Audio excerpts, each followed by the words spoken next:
11:08 a.m. ETJames Vince was the first player to get the unwanted phone call from the new national selector Ed Smith earlier this season when he was dropped from the test side.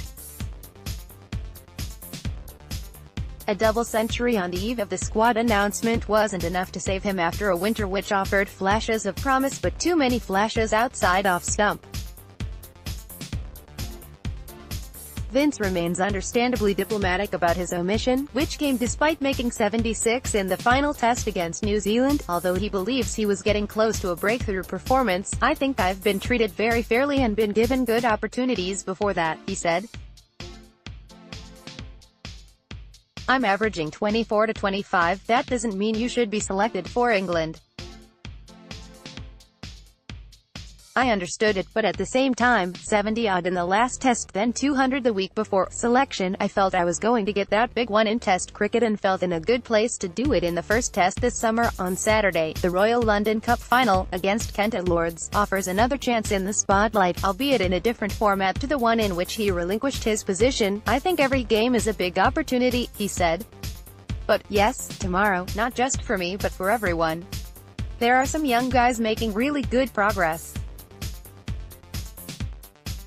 It's a chance for them to get noticed and for myself and some of the older guys to show they can do it on the big days." England are certainly not short on batting options in the white ball game. The dilemma of how to fit Ben Stokes back in the side is evidence of that, but there could yet be one spot in the World Cup squad up for grabs.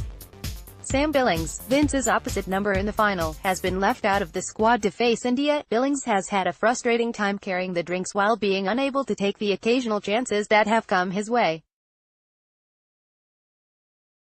It could well be that Billings does enough to be at the World Cup. He is a versatile cricketer, and brilliant in the field, which is an important aspect, but there is a chance for others to make the selectors ponder too. Vince has scored 504 runs in the Royal London Cup, peaking with a magnificent 171 in the semi-final against Yorkshire, which followed a century against Somerset in the last group match. Vince's ODI career has been limited to 5 matches.